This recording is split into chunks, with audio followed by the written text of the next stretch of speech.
Hello, what's up guys, welcome back to my channel, and for today's video we will look at Skylords Reborn, and I'll be showing you the last map to complete this Nightmare Challenge 5.3 and winning the campaign map on expert difficulty only using tier 1 cards. As you can see, I've just completed it. So the last map we'll be looking at is the Treasure Fleet. So to complete Treasure Fleet on tier 1, it is honestly a little bit difficult, and you need to have perfect timing in the beginning and be very aware on where you should cast certain spells so that it will help you breeze through your game and prevent your treasure wagon from getting destroyed. And I'll be guiding you slowly because timing is crucial for this. So in the beginning, you will summon Werebeast, destroy the makeshift tower here, and summon the tunnel over here. The reason why you want to destroy the makeshift tower is because we'll be using Amazon later to swap out this Twilight Devastator over here. So the first round over here is to summon 2 Werebeasts, and then after that we have to get through this area, which is the wheel zapper area, which will paralyze your unit. So you need 2 Werebeasts as some form of like a scapegoat, followed by that summon Amazon. So build a tunnel here and swap, or rather take control of the Twilight Devastator and have it run back towards the gold wagon. Of course you have to destroy the tunnel first and then have it hold position right next to that particular gold wagon. So that is very important. For some reason the archers followed my Werebeast here, but that's not an issue because we just need 2 Werebeasts, and Twilight archers won't really kill our Werebeast, so that is fine. So over here the first step is when the game marker reach 40 seconds, it is your signal to move your Werebeast up here and give it a little bit of space, because when we move the Werebeast up, we don't want that wheel zapper to paralyze both of the Werebeasts. So make sure to give just a small amount of space, and at the 40-second mark move your Werebeast. So that is the perfect time. Move your first Werebeast followed by the second Werebeast.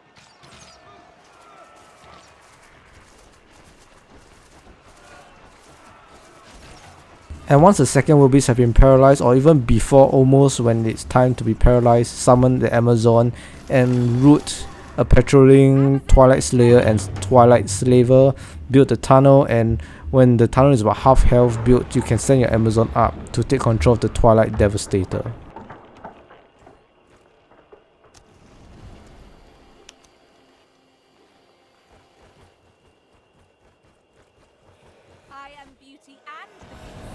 And it's very important to make sure that the Twilight Devastator does not take too much damage.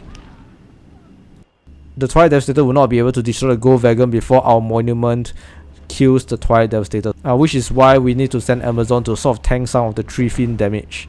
And once Twilight Devastator up, destroy tunnel, move over to this position and press hold. And this is one of the hardest steps that is completed, and now you have to focus on protecting your gold wagon. But the first 2 gold wagons that would be coming up would be quite easy, so not to worry too much about that. So once this step is done, build your Windweavers, about 3 to 4 of them, and just wait for this first Twilight wave to come by. Have your makeshift tower knock back some of these small units. So I'll have 4 Windweavers, and yeah, just destroy the Twilight and then destroy this tiny camp after you're done with here.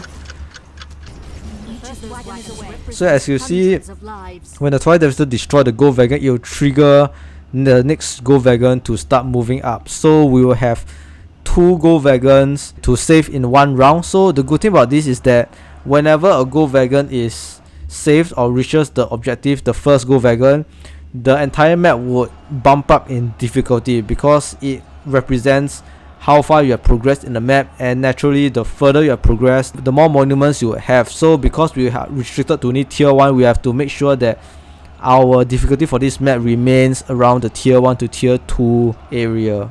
So that is the main objective of having 2 wagons, and also the speedrun method for this Treasure Fleet map. So once this base is destroyed, follow up, get these power wells, but we'll just be building 1 power well for additional power. You don't really want to build too many power wells because power is a very rare commodity in this game, and you need as much power as you can. So 1 power well is good enough for you to get some like profit investment return in your power. And then 2 Primal Defenders. So make sure to get your towers up before your monument. That is the strategy, because the towers can make sure that it kills any enemies coming towards your monument. Then from here on is pushing game and protecting the gold wagon. So make sure to build your fire monument, because we will need fire monument to tackle this first Twilight Wheel Zapper over there. So make sure to build your fire monument when you have enough power. And also make sure to have at least 6 Windweavers. This is the most ideal number of troops that you should have, and that will carry you throughout these first 2 gold wagons. Your forces are under attack. Right, so continue pushing the gold wagon. It's quite simple for now.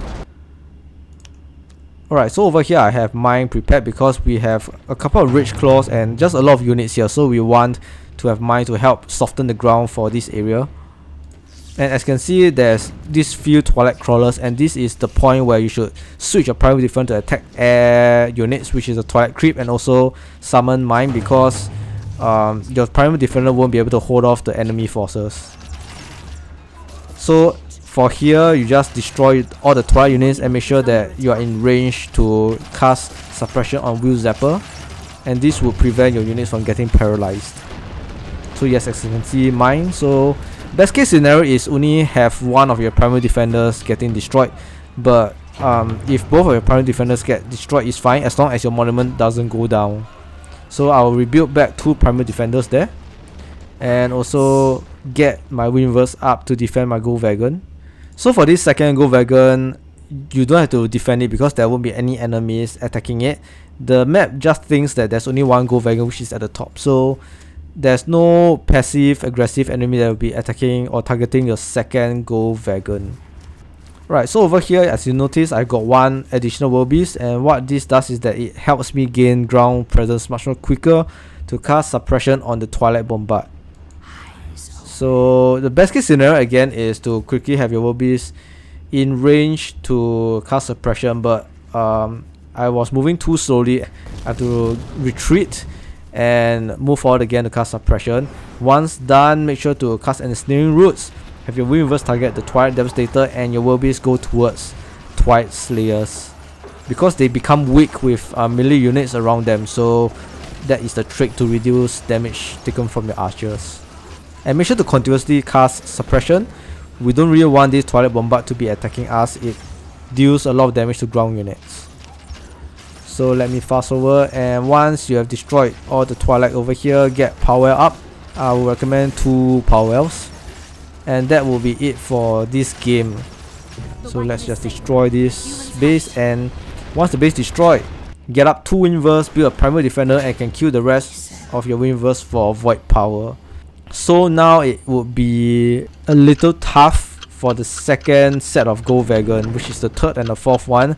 But once you get through it, you will win the game. So what is the plan for this second gold wagon would be that we have to use Firebombs.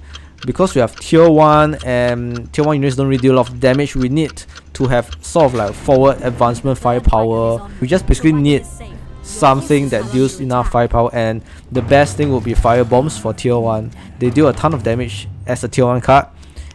And over here we have 2 Firebombs.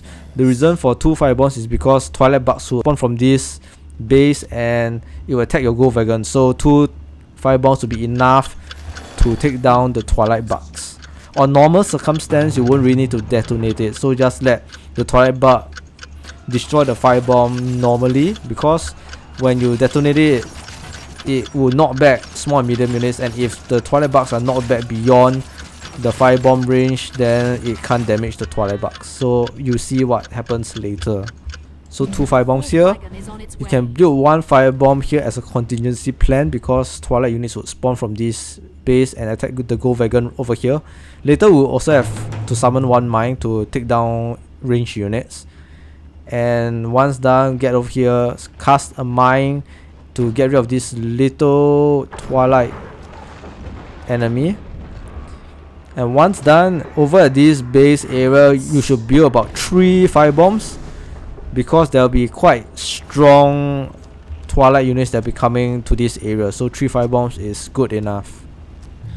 Alright, let me fast forward and show you what's gonna happen later. as you can see, the Twilight bugs are spawning, and when it reaches 4, it will come and attack the gold wagon. Over here also, as you can see, there's a lot of Twilight units, and I have summoned 2 mines. This would totally annihilate the monsters, or rather the Twilight, and the firebombs won't really be used at all. Over here, firebombs, and as you can see, firebombs here. I detonate both of the firebombs at the same exact time, so those that are knocked back the Twilight bug did not get a full brunt of the firebomb. So recommend you to just leave the firebombs here and let it be destroyed naturally by the Twilight bug. Yeah, so those 3 firebombs here would easily take down a lot of the enemies here, so that is the game plan. And once a lot of the Twilight units are getting killed, you have to advance forward to take down this bigger camp. And for this bigger camp, you would summon 2 mines again, so that the land units will be killed quite quickly. Mine is a really great spell card to deal damage to enemies. So once again, lure them in and then root them so that they stay within the radius of the mine damage. So later on, there will be a second wave that will appear in this middle area. So if you want, you can build more firebombs, but we don't really have time because it takes a while for the firebomb to be built, and the wave is already here. So just make sure to root enemy units and cast some healing spells to make sure that you slowly clear off this little Twilight army. And the next wave will be over here. A slightly smaller enemy army, which isn't much of an issue for this, but this is the bigger issue. There are a couple of Twilight units that we have to get rid of, and then once it's almost done, I have Eruption to help me clear as quickly as possible, but I have to defend my gold wagon at the top, so my Windweavers will be going to the top to defend. And then I got some Werebeasts over here. What I really want is to have ground presence to cast mine, so that's the main purpose of the Werebeast. Alright, and our third gold wagon is going to be rescued. This is the last wagon you have to protect at all costs. However, the issue right now is that once the third wagon goes through, you trigger the next tier of enemy waves that will be coming. So it is highly dangerous, and I recommend you to have a lot of just small tier 1 units. I mean, there's only tier 1 units, right, to be over here, and you have to protect your gold wagon at all costs. Ensnaring Roots, make sure that no unit get close, and also there'll be the Twilight Dragon that will be here. So the purpose and how you can win this area is to summon a lot of small units to distract the Twilight so that it attacks your units instead of the gold wagon. So let me just fast forward and show you what I do. So yes, a lot of the Werebeasts over here just to lure. Make sure that the Twilights are distracted and do not destroy the gold wagon. And once your gold wagon is at your base, you pretty much won this map. And yes, you managed to win the treasure fleet on expert difficulty only using tier 1 cards, and congratulations that you have won or achieved the challenge, the nightmare challenge. And yes, this is it for my video, and if you like my video, don't forget to hit the subscribe button, and I'll see you guys again real soon for my next video.